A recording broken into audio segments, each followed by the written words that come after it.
Hi everyone, my name is Mark Wexmonsky. I'm the geriatric nurse clinician for the Arlington Council on Aging, and welcome to another episode of Living Out Loud. Today I'm joined by Miss Ruth Brower. Ruth is a nurse, and she's also a student earning her bachelor's degree at Northeastern University, and so she's been with us for the spring semester, or rather the fall semester, learning about community health and the various dimensions therein. So today we wanted to talk with you about type 2 diabetes, the prevention of, and introduce all the different facets that go along with preventing it, current research, and just really what you should probably consider if you are pre-diabetic or if you're currently a type 2 diabetic. So Ruth, welcome. Thank you. So Ruth, first off, what is a carbohydrate?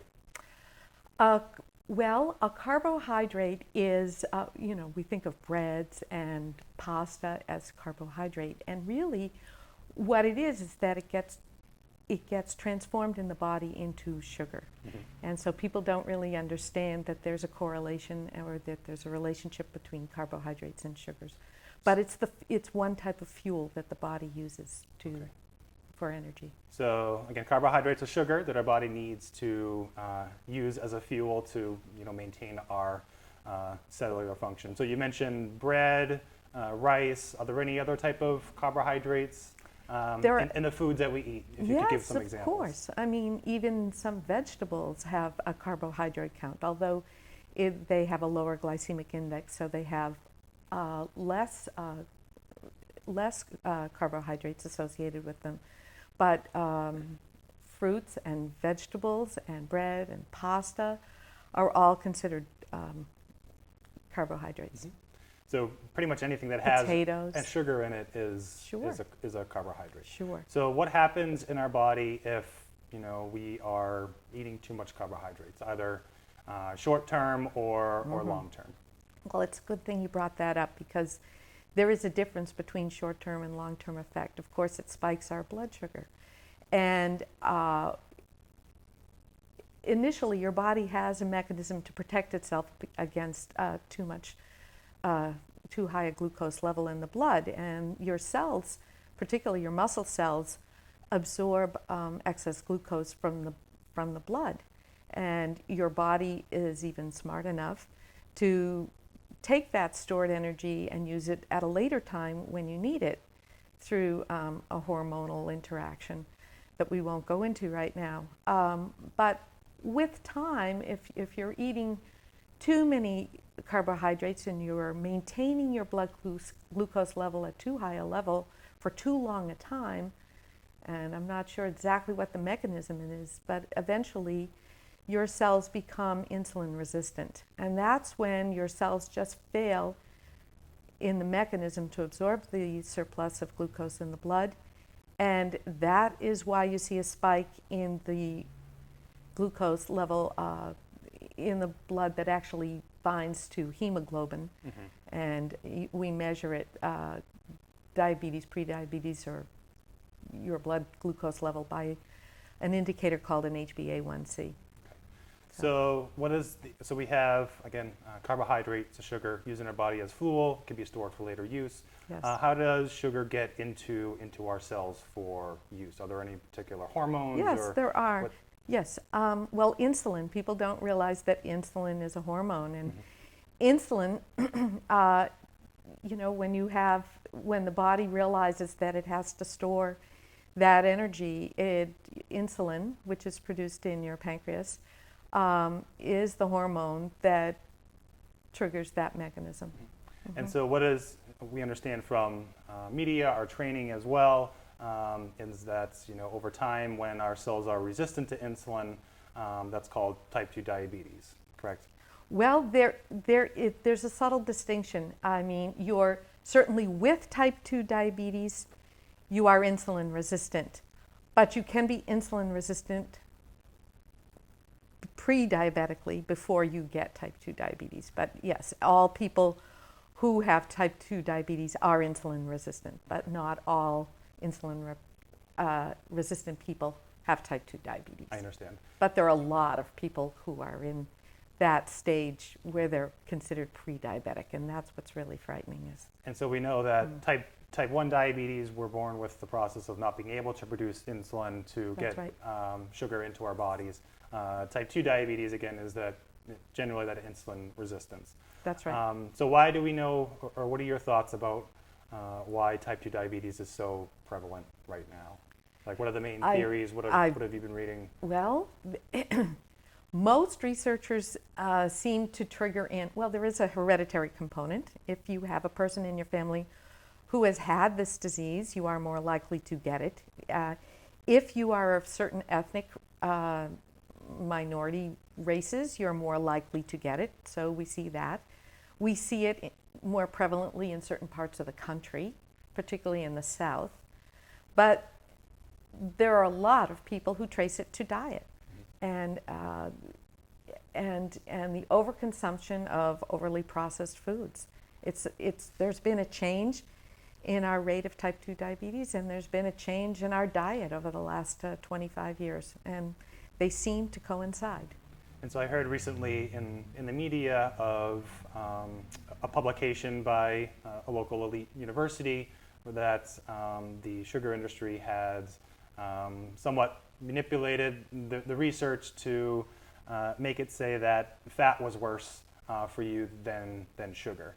And That's since right. that kind of research back then had happened, what have we noticed about the rates of type 2 diabetes since we've been learning that fat is bad, sugar is not as bad? Right. Well, that's a really tragic consequence of some political happenings back in 1977. Senator George McGovern, it was his committee that declared, fat is bad, and the research doesn't really back that up. Really, trans fat was very bad and linked to cardiovascular disease, but fat in itself is essential to life. And so, unfortunately, the government for a while, or for a long while, supported the fact that fat was linked to poor health, cardiovascular disease, but really people are thinking more and more, no, it's not fat, it's sugar. And so, it's counterintuitive that you think, oh, I don't want to be fat, so I won't eat fat. Well, that's not the right way to think of this problem. And yes, there were, the government gave subsidies to basically the carbohydrate industry and to the sugar industry. And so people found these foods cheaper and more available, and as a result, and recommended, and they ate them. And it's now led to presumably the epidemic of type 2 diabetes. And Yes. so, we mentioned this is kind of more recent news, and things are evolving and changing, and more information is presumably going to come out in different guidelines, and things are going to change. So, that's one of the theories as to why type 2 diabetes, again, is so prevalent. And so how is type 2 diabetes diagnosed? Well, as we discussed before, there is a test called the HbA1c. And so if you were to go to your doctor today, you could have a sample of your blood taken from your body, and it would tell you how much circulating glucose you have that's bound to your hemoglobin in your blood. But really what's concerning is the number of people who are so-called at risk for diabetes, whose HbA1c is above normal but not quite at the diabetic threshold. And that's a huge number of people, and 90% of those people aren't even aware that they're in that pre-diabetic state. So if you could, again, just to Here's the re-educate our viewers. Sure. Blood in our body carries oxygen in different wastes throughout to go through normal metabolic process. Over time, if our sugar is elevated, the sugar kind of sticks to our red blood cells. You mentioned the hemoglobin, it gets called glycolated. And so when we go to the doctor and they're testing for diabetes, you mentioned the HbA1c. So what would be the normal HbA1c level? It's measured as a percentage, and below 5.7% is considered normal. And what would you say pre-diabetes is? 5.7 to 6.4%. And type 2 diabetes, again, sometimes different providers use different guidelines. Absolutely. These aren't hard and fast numbers. These are approximations, but greater than 6.4%. Okay. And so in terms of historic treatment of type 2 diabetes, how could you Well, it's interesting because doctors 100 years ago, this is an example of a cookery from 100 years ago, they knew that there was an association between type 2 diabetes and carbohydrate consumption. Why did things change? Because with the introduction and the development of insulin, the doctors realized, and this is a very important point, that people who are on these diabetic medications, if they cut their carbohydrates too drastically without medical supervision, they run the risk of something we call hypoglycemia, and that is that their blood sugar drops too precipitously, and that's more dangerous than actually having too much blood sugar. And so, historically, they used to cut carbs on patients, but now, including the American Diabetes Association, they don't recommend cutting them too drastically if you're on those medications, precisely because of the risk of hypoglycemia. Mm-hmm. Now, there are other researchers who think that under careful medical supervision, people can try to reverse it with diet and not be on the medications, but that would never be done without medical supervision. So kind of what you're saying is if you've been diagnosed with type 2 diabetes, you take medication for it, you've been told to cut all carbs that would be very dangerous. Right, so that's very dangerous. So if you're looking to make diet adjustments, you should probably meet with your primary care provider, a dietitian, a diabetic nurse educator, and some might say even endocrinologist to talk about your specific Absolutely. Your specific type 2 diabetes and medication, your history, and different dietary changes that can happen. We're talking about two different things. We're talking about prevention of type 2 diabetes for the population who's yet to be diagnosed with this disease. And it's a different subgroup of people who are already diagnosed with the disease and on those medications. They have different kinds of recommendations. So what would be the recommendations that you understand for someone who's type 2, pre-diabetic and hasn't been fully converted to type 2 diabetes? That's right. This is not every researcher supports this, but of the research I've read, Laura Saslow at University of Michigan and Dr. Ludwig at Harvard University, they say that a low carbohydrate diet is recommended. In fact, this was outlined in the New York Times September 10th, and it says, before you spend $26,000 on weight loss surgery, read this article about carbohydrates. So if you're not yet at that point where you're on those medications, you might consider cutting your carbs, but do it under medical supervision, of course. Does physical activity help? It does. Increasing physical activity? That's a very good point. Yeah. We previously had mentioned privately, we were talking about the role of exercise and sleep in helping your cells become less insulin resistant. And I don't know if we can say why, but clearly there's an association between exercise and sleep that are very important to help your cells uptake glucose and become less insulin resistant.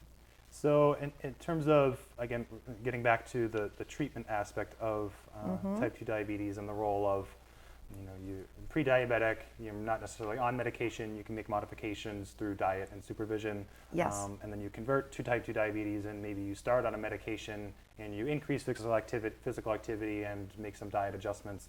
What are your thoughts about when you initially have to start using insulin when you're a type 2 diabetic, in addition to those regular oral medications that we might take? What are your thoughts on converting to even that level? Well, as we said, I mean, when you're on insulin, that's when you really need to be very careful with what you're doing because, I think of it this way, the risk of hypoglycemia is so severe in terms of your health. 40% more people are admitted to the hospital for hypoglycemia, that is too low a blood sugar, rather than hyperglycemia. So people think when you have diabetes, the risk is when your blood sugar goes too high. And yes, there is a risk to that, but there's a more substantial risk of hypoglycemia, which we're used to working with the frail and the elderly, and that particular population really has a risk for this. And so you have to carefully balance your carbohydrates and time your carbohydrates appropriately if you're on insulin. Sure. And also discussing everything related to type 2 diabetes. What are the risks systemically if our blood sugars are out of control, we're type 2 diabetic? What can happen to our body?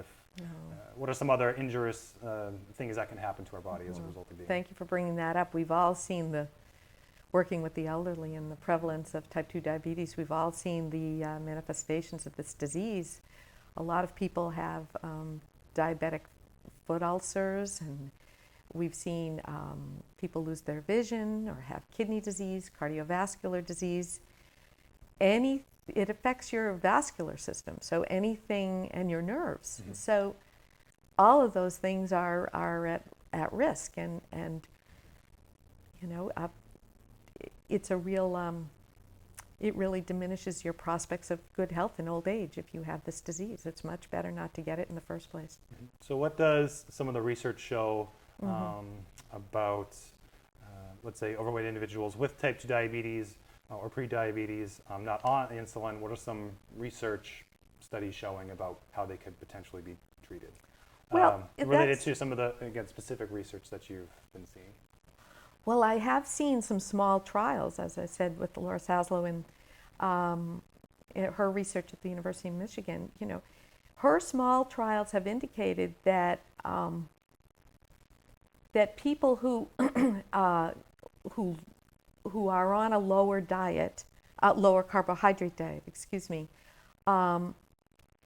they tend, of course, to lose weight, and then they have less need for insulin. And actually, there's an interesting mechanism in the body, because what happens is when your blood sugar goes too low, your body says, hey, wait a minute, I'm hungry. Insulin is driving your excess calories and your glucose into the cells, and you become hungry and you become tired when your metabolic energy is no longer there, is depleted. So people tend to be more hungry and gain weight. But if you don't spike the glucose to begin with, and then insulin doesn't drive that mechanism where you're so hungry. So that's good. So we've talked obviously a lot about type 2 diabetes, what it is, how it works, different treatments, different research, different dietary changes, why it's so prevalent. From what you've seen in your experience here in Arlington, yes, are there any community resources seniors can utilize to work on their dietary changes to prevent diabetes from happening? Well, I think it depends whether or not there's a lot of online resources available. The American Diabetes Association maintains a website, and so it depends on whether or not you're savvy with the internet and you can do your research. But always, the Arlington Council on Aging can certainly refer people to appropriate resources, or your primary care physician can refer you to appropriate resources, because, as we know, it's far better to try to alleviate this problem rather than try to treat it after it's a big issue. Right. So the Arlington Council on Aging, we often have evidence-based practice programs, which basically means these programs have been studied, evaluated, run, studied, evaluated until it's been proven to be effective. In the past, we've run a healthy eating for the older adults to talk about label reading, portion sizes. We talked about carbohydrates, fats, sugars, how that all relates to long-term complications.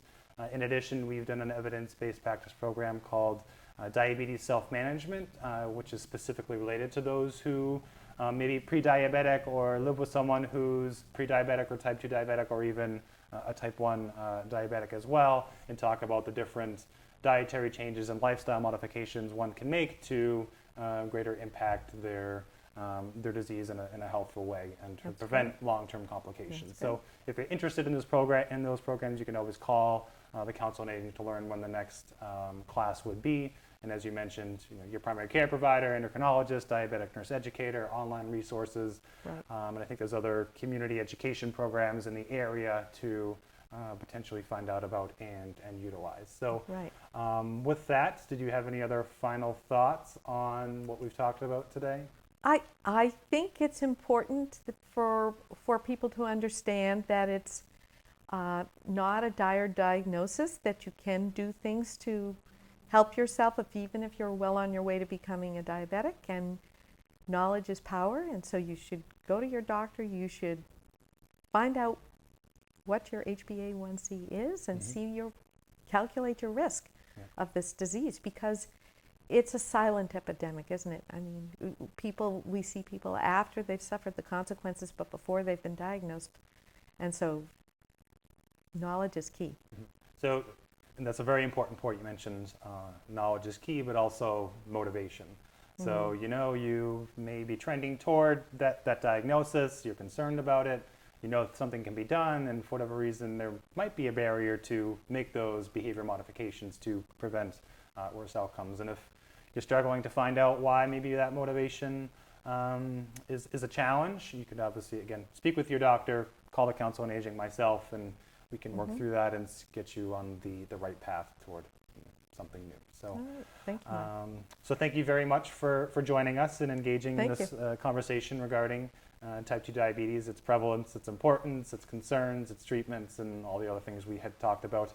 And again, you can call the Council on Aging at 781-316-3400 to learn about our upcoming classes related to diet and diabetes self-management. So again, Ruth, thank you. Thank you, Mark. And thank you for joining us for this episode of Living Out Loud. Okay, thank you.